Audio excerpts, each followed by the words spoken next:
albeit online, but a great pleasure to be with you to talk about this extraordinary figure of Oliver Cromwell. Now, Oliver Cromwell is one of the most contentious figures in British history. He polarizes opinion now, and he's polarized opinion ever since his own lifetime. Some people regard him as a champion of liberty, as somebody who stood up against the tyranny of Charles I. Other people regard Cromwell as a military dictator, a would-be tyrant, at least as bad as the king who he replaced. And Cromwell remains a unique figure in our history, the one example of a Republican head of state in British history. He continues to inspire very strong feelings. Every year at the Palace of Westminster, members of the Cromwell Association gather to lay a wreath at the foot of this rather splendid statue that was put up in 1899. The statue has been controversial ever since 1899. In fact, when it was unveiled at night to try to avoid hostile demonstrations. Some years ago, I was invited to give an address at this commemoration, and as I was doing so, I became aware of two entirely peaceful and silent protests going on outside the enclosure, one of which was unfurling the flag of Ireland, and I'll say more about why Cromwell remained such a hated figure in Ireland a little bit later on, and the other unfurled the standard of the British monarchy. And these two protests were totally silent. They only comprised about 5 or 6 people in each, but nonetheless, they made their point. I'm a life member of the Cromwell Association, so I tend to support those events, but I should add that I'm also a life member of the Charles I King and Martyr Society, so I keep in with both sides of the Civil War divide. And for Cromwell, there is really nothing new in inspiring strong feelings both for and against. If we go back to his own lifetime, you find material giving totally different views of him, both for and against. For example, this rather remarkable pamphlet was published in 1656 when he was Lord Protector, entitled The Unparalleled Monarch. Well, he never was a monarch, in fact, or the portraiture of a matchless prince, expressed in some shadows of His Highness, my Lord Protector. This was a very, very positive encomium, really, of Cromwell. But you could find other people amongst his contemporaries who were deeply hostile to him. Royalists, of course, thoroughly hated him, but there were also people who were originally on Cromwell's own side in the Civil War who ended up feeling very aggrieved and disillusioned with him. For example, one of the levellers, Richard Overton, in The Hunting of the Foxes in 1649, wrote this single sentence that could scarcely be more damning of Cromwell. You shall scarce speak to Cromwell about anything, but he will elevate his eyes and call God to record. He will weep, howl, and repent, even while he doth smite you under the first rib. This idea of Cromwell as a hypocrite, someone who invoked God to cover his own ambition, this became a very widespread view amongst some of Cromwell's own contemporaries.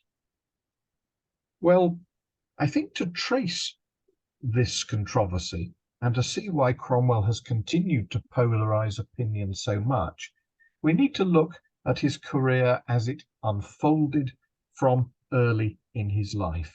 He was born at Huntingdon in 1599, and he attended Huntingdon Grammar School, where he was taught by a noted Puritan called Thomas Beard.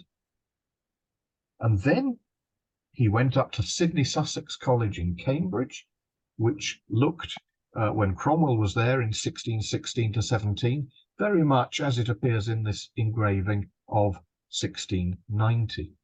And it's interesting that Sidney Sussex College also was very much associated with Puritanism, by which I mean a rather strong evangelical form of Protestantism that was particularly hostile to any remaining echoes of the old Catholic Church that still existed within the Church of England.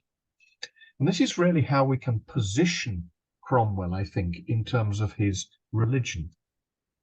By the late 1630s, he could write to his cousin, Elizabeth St. John, that God giveth springs in a dry and barren wilderness where no water is. God had mercy on me, oh, the riches of his mercy. This was a very, very characteristic expression of a sort of Puritan idea of having been found by God, of being, as we might put it today, born again in his faith, having been found by God, given a clear sense of his own mission, his own sense of being called by God. And people with that kind of Puritan outlook in the 1630s were becoming increasingly disillusioned with Charles I's religious policies, the policies of Charles I and his Archbishop of Canterbury, William Laud, which involved pushing the Church of England towards a much higher kind of Anglicanism, what we might today call Anglo-Catholicism, with an emphasis on ceremony and ritual and dignity, an emphasis on the sacraments rather than on the sermon, which for Puritans was really the key to any act of worship.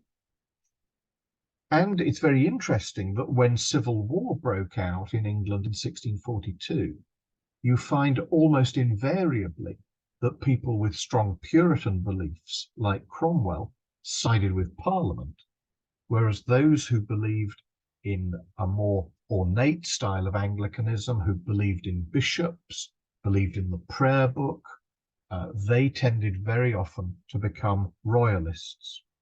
And so religion was, I think, an absolutely central cause of the English Civil War. And Cromwell put himself forward in military service right from the beginning of the war.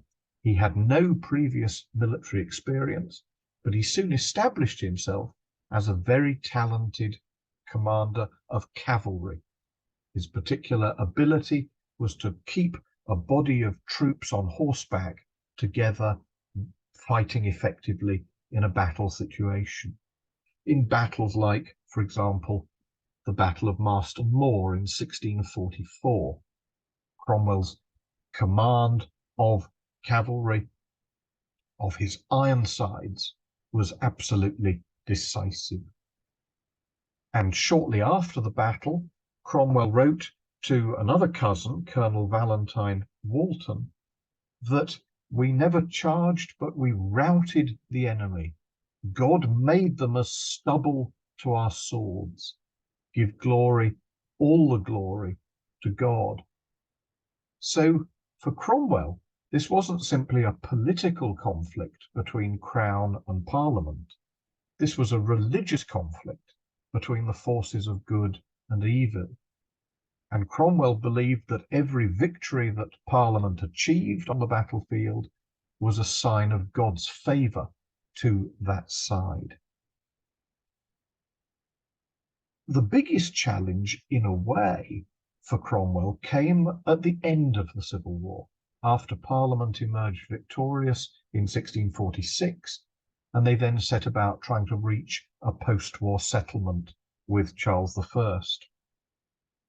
And in a way, on the battlefield, although things were appalling in terms of bloodshed and carnage, in a way the issues at stake were relatively clear-cut.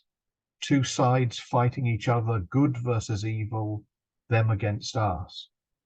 When it came to a political settlement, with Charles I, things became a lot more difficult, a lot more complicated.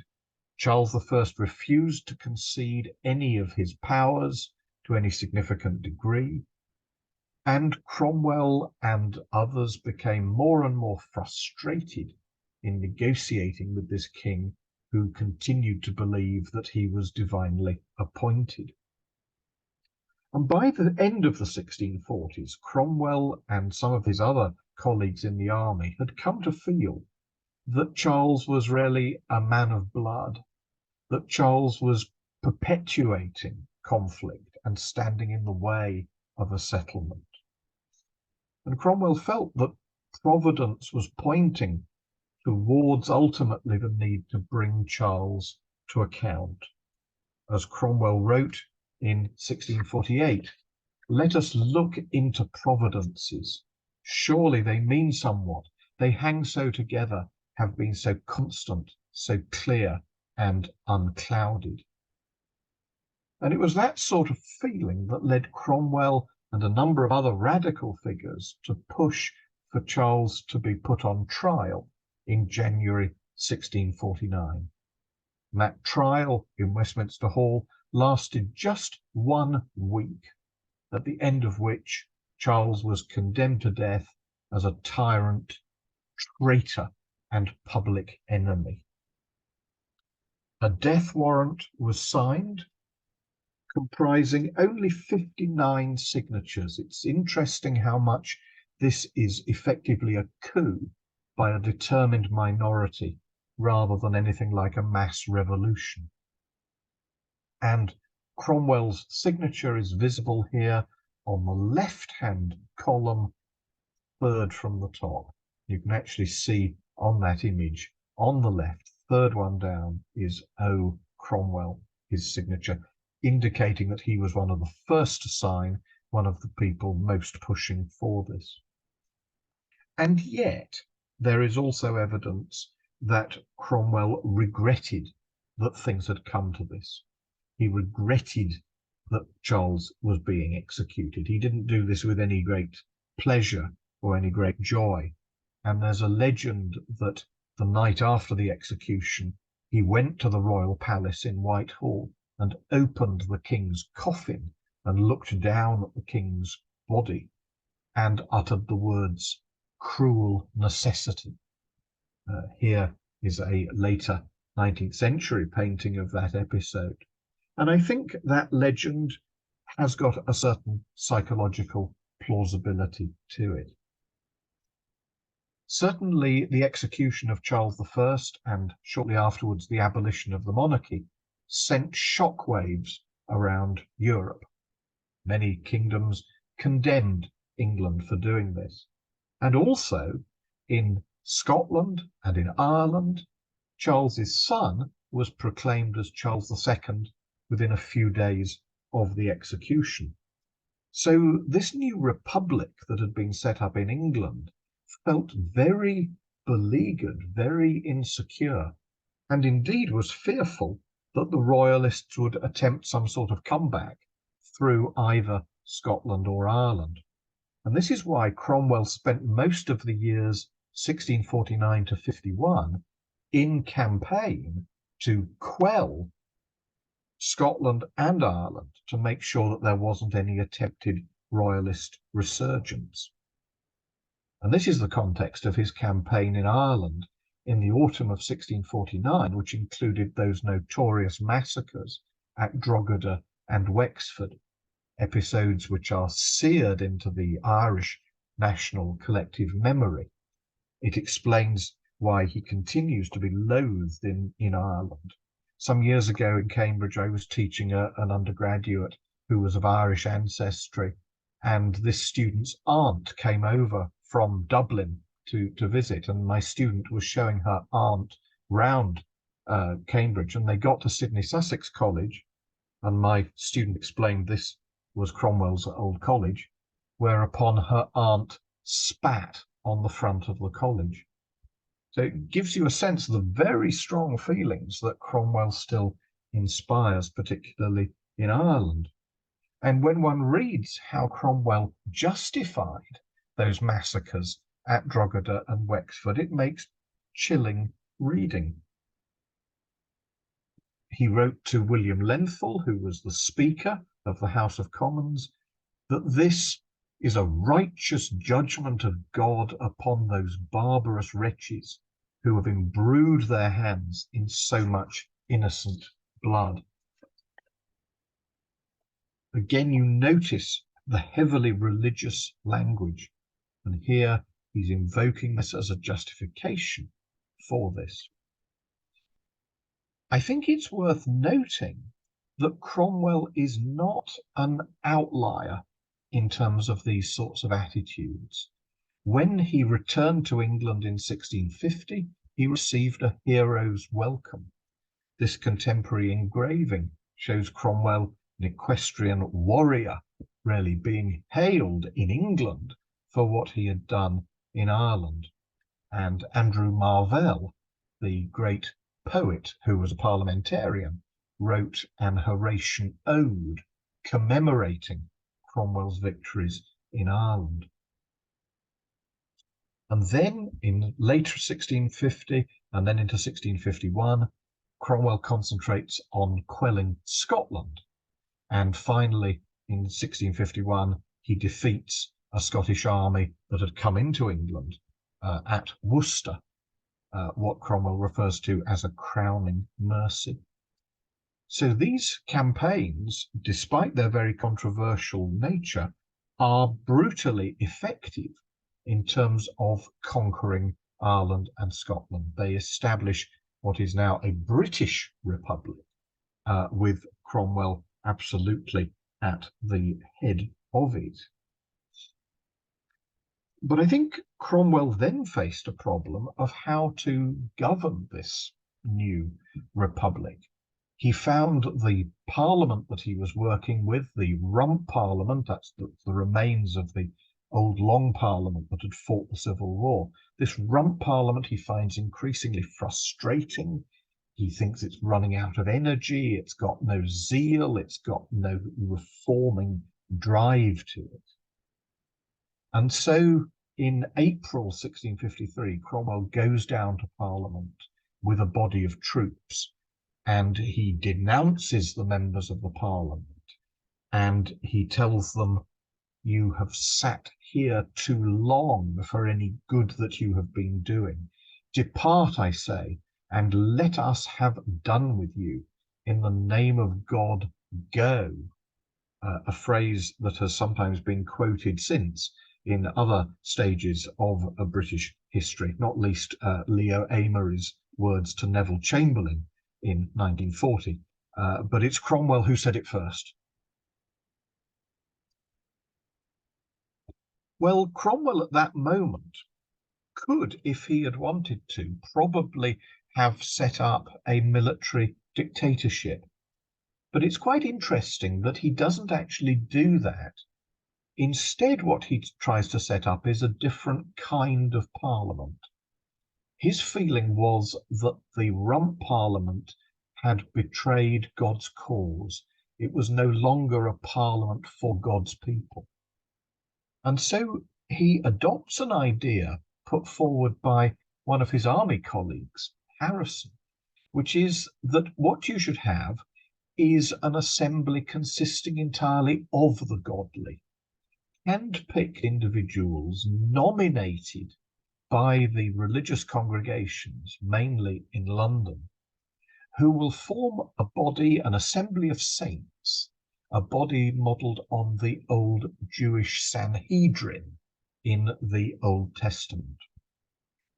And this body, which meets in 1653, is absolutely unique in British history. It has representatives from England, Scotland, and Ireland, and Wales.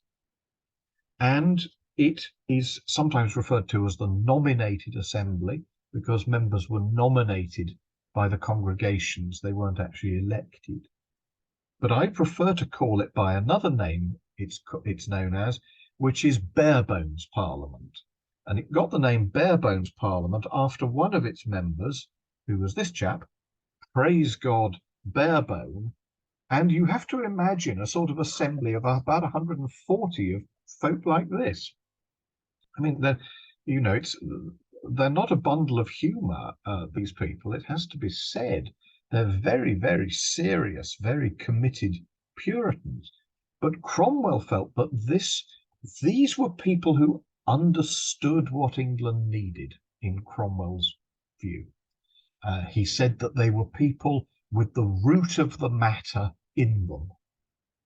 And when he opened this parliament in July 1653, he gave one of his most exhilarated speeches, a speech full of hope and optimism. He said, "Truly God hath called you to this work by, I think, as wonderful providences as ever passed upon the sons of men in so short a time." And yet the bare-bones Parliament soon proves to be a bitter disappointment. And I think the problem with bare-bones is that they'd chosen people, nominated people, who shared a deep religious faith. They were all strong Puritans, but they didn't otherwise have very much in common. They, in particular, disagreed with each other a lot over what reforms to prioritize. Should they, for example, reform the legal system? Should they abolish tithes? Should they put legal proceedings into English? What should be their priorities? On this, they're completely at sixes and sevens.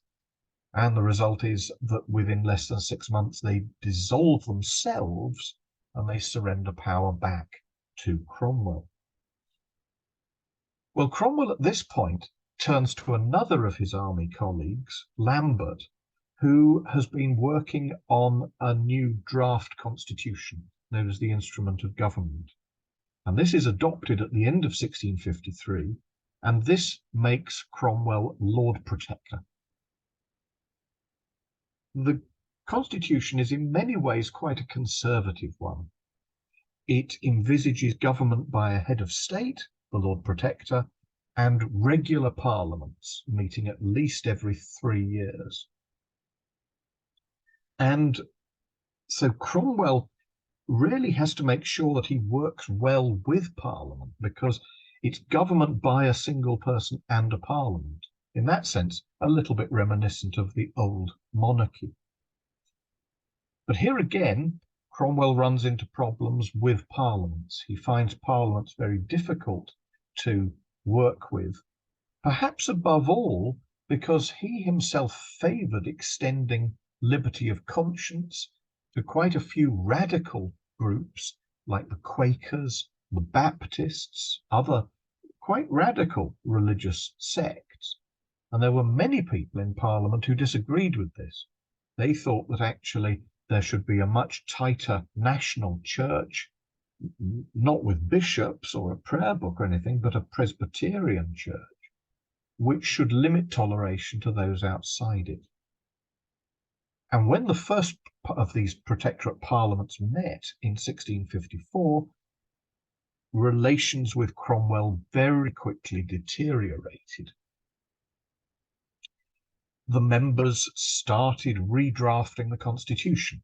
They started suggesting ways in which Cromwell's powers might be streamlined and better defined.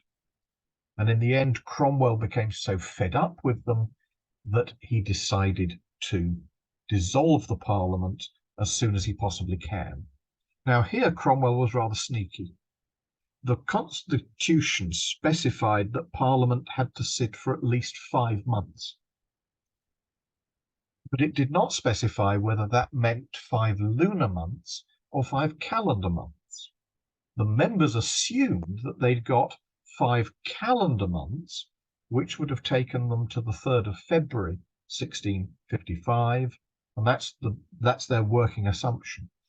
But Cromwell decides to construe this as 5 lunar months, which takes you to only the 22nd of January, 1655. And on that day, he stormed down to Parliament with a body of troops, caught the members completely by surprise, and he told them, "It is my duty to God and the people of these nations to tell you that it is not for the profit of these nations, nor fit for the common and public good, for you to continue here any longer." You notice once again the heavily religious rhetoric, even when he is doing something like dissolving a parliament. Well, it seems that from about this time, Cromwell began to think that actually, instead of calling another parliament, the best thing would be to move towards a rather firmer, harder, tougher kind of government. And in the summer and autumn of 1655, he set up a new system of government ruled by the major generals. What happened was that England and Wales were divided into a series of regions comprising usually about 3 counties each. And all of those were governed by a senior major general. And this is what England and Wales looked like in that system. You can see here the name of the particular major general who would have had command over each of those regions. They number about 11 in total. And these major generals were to ensure that there should be no royalist unrest, royalist activity in those areas. And they were also to impose what Cromwell called a reformation of manners. By that he meant that they should encourage and promote godliness and virtue, and discourage and discountenance all profaneness and ungodliness. So this is very much where the received memory of Cromwell as a Puritan killjoy, the Puritan ruler who stopped people having fun, the Cromwell who closed down theatres and maypoles and alehouses and so on. A lot of it is owed to this particular episode. And Cromwell was quite frank in saying that he would rule for the people's good, not what pleases them. I think a very striking quotation. Not for the people's good, not what pleases them. And this is really Cromwell at his most radical, his most hard-hitting. But in some other ways, paradoxically, he was actually quite a conservative figure. He was no social revolutionary. He was not a social egalitarian. This is one of the things that infuriated the Levellers, who were true radicals in the English Revolution. The Levellers were horrified at the conservatism of Cromwell's basic view of society. For example, in 1654, Cromwell said, a nobleman, a gentleman, a yeoman, the distinction of these, that is a good interest of the nation and a great one. So Cromwell accepts that society is unequal, it is hierarchical, and he has no time for those whom he called men of levelling principles. So that's quite a conservative aspect of his thought. And another is his basic attachment to monarchy. He hated Charles I. As we've seen, he was the third person to sign Charles's death warrant. But he was by no means a committed Republican. He was not necessarily hostile to monarchy in itself. And as he grew older, he came to feel that there was more and more that could be said, possibly, for some form of monarchy. By 1657, Cromwell is actually aging quite rapidly. Here we have a portrait of him in that year, and you can see there, compared with the earlier portrait we looked at, how very much older he looks. He would have been 58 by the time this was painted, and his health is really deteriorating quite rapidly. That picture is also worth noting for the wart that appears above one eyebrow. as it were, the left eyebrow as we look at it, but it would be his right eyebrow. And that was the origin of his instruction to the artist, paint me warts and all. But the position of the wart is worth noting for a reason that will become apparent a little bit later on. But here's some further evidence for the deterioration in Cromwell's health. In his signature. In 1651, his signature was clear, bold, decisive. By 1657, it had changed to that. Oliver P., that's Oliver Protector, he signed off while he was Lord Protector in that way. But you can see how markedly trembly that signature is. So he was aware that he wasn't getting any younger, and Parliament was also aware of the need to safeguard the succession in some way. And so in that year, 1657, Parliament actually offered Cromwell the kingship. They offered him the crown. And Cromwell is deeply torn over whether or not to accept it. It takes him over 2 months of agonizing to reach an answer. It's the great irony of his whole career that he should have been offered the kingship, and it presents him with the most difficult dilemma that he ever has to face. Virtually all the civilian politicians are keen that he should accept the kingship. They say it would put the regime on a legitimate constitutional footing. It would create a hereditary succession and safeguard the future. But virtually all his army colleagues are adamant that he should not accept it. They say, don't touch it. It would be a betrayal of everything that we fought for. What did our comrades in arms die for? What were those who survived, very often maimed, for? Isn't this just an act of hypocrisy if you then become king yourself? And in the end, it's that army advice that wins through. In the end, that is the line that Cromwell listens to and decides to adopt. But again, religion is absolutely central. You can see the drift of his thinking in this speech in April 1657, when he says that truly the providence of God hath laid aside this title of king providentially de facto. I will not seek to set up that which providence hath destroyed and laid in the dust, and I would not build Jericho again. So just as in the book of Joshua in the Old Testament, the Israelites were besieging the city of Jericho, and at the blast of the trumpet, God comes to their aid, the walls of Jericho fall, and they invest the city. So the monarchy had fallen, like the walls of Jericho, and Cromwell is not going to rebuild it. And yet, by this stage, as we enter the last year of his life, Cromwell was surrounded by many of the trappings of monarchy.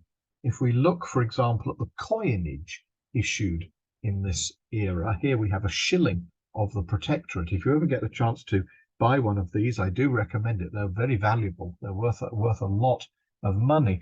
And they're very interesting because, as you see on the left, you have Cromwell in profile, a little bit like a monarch would be, except that this is much more modelled on the Roman Empire. So he's got a laurel wreath around his head, and then there's the signs of a Roman toga.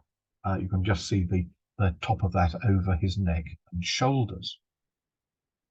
On the other side, you have the crest of England, Wales, Scotland, and Ireland, and interestingly above it, a crown. So the crown is there on the crest. What they can't bring themselves to do is put the crown actually on his head. So they don't make that final step, but they go all but. And when he died in September 1658, they really did go the whole way. And the funeral that he was given was a state funeral modelled on that of James I. and they created an effigy for a sort of standing in state, which, as you can see in this remarkable image, is wearing ermine robes, carrying an orb and a scepter, and wearing a crown. And as the title page says, this is the portraiture of His Royal Highness Oliver, late Lord Protector, etc. It is an extraordinary thing, really. And Cromwell was buried just behind the high altar in Westminster Abbey, in a setting worthy of a monarch. But his body didn't rest there for long. Less than 2 years later, the monarchy was restored. Charles II came back as king, and he ordered Cromwell's body to be dug up, to be disinterred, and the body was ritually decapitated. Cromwell's head was placed on a spike outside Westminster Hall, and the rest of him was thrown on a burial pit at Tyburn, roughly where Marble Arch now is. And the head has a very interesting story. It stayed outside the Whitehall for quite a long time, some decades, until it blew down and was taken away by a soldier. It then seems to have passed from hand to hand. At one point, it was being taken round in a sort of travelling circus or roadshow run by a couple of actors in the 18th century. In the 19th century, it came into the hands of a family called the Wilkinsons, and they decided in the 1930s to have it examined by scientists. And so 2 Cambridge scientists, Pearson and Morant, subjected it to all the scientific techniques available in the 1930s, which were pretty good. Not as good as we would have today. They didn't include DNA testing, for example, which would give you a definitive answer, because there are descendants of Cromwell still alive. But they did a lot of work on it, very, very carefully, and they concluded that there was what they called moral certainty that this was the head of Oliver Cromwell. And on that basis, the family decided to present the head to Sidney Sussex College here in Cambridge. And this is and this is rather gruesome, I warn you, so not very sightly, but this is the object. This is the head. Now, the evidence that they pointed to particularly is really threefold. Firstly, you can see that the top of the head has been taken off and then put back. A very unusual procedure, but it was done for Cromwell because they tried to embalm him. And embalming in 17th century England involved removing the brain, not as the ancient Egyptians would do through the nostrils, but through the top of the cranium. So that is consistent with this being Cromwell. The second thing is that if you look at above, as it were, his right eyebrow, looking at it, you see a crater, a scar, where a wart had once been that exactly corresponds to the position of the wart that we saw in the portrait a moment ago. And the third piece of evidence is, if we turn this into profile, you can see that a spike has been pushed up through it, which we know was done in Cromwell's case. And what the scientists could establish was that, first of all, if you analysed this and compared it with Cromwell's death mask, it is absolutely identical. And the second thing is that the sequence of the top being removed, then put back, then the head, then the spike being pushed up through the head, all of that is entirely consistent with the sequence of events that happened to Cromwell. So on that basis, the college accepted it, and it was buried there at Sidney Sussex College in March 1960, with just a handful of people present, and the exact location is kept a closely guarded secret. Only the master of Sidney Sussex College knows the exact location, and they pass it on to their successor. The college felt that they didn't want the risk of the spot being desecrated. There was a danger that people who loathe Cromwell, particularly perhaps in Ireland, might have tried to desecrate the spot, dig it up in some way. There was also a danger that those who think very highly of Cromwell might have wanted also to dig it up and treat it as some kind of relic. And so it seemed actually better, all things considered, if the precise location was left a closely guarded secret.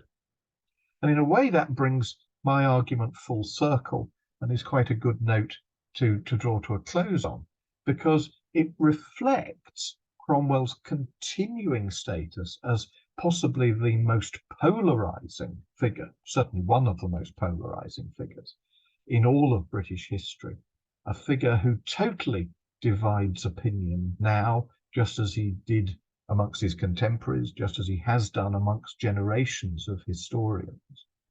And perhaps it's therefore fitting that the exact location of the head is left a secret, because I have no doubt that the debate over him is likely to continue for many years to come. Thank you very much.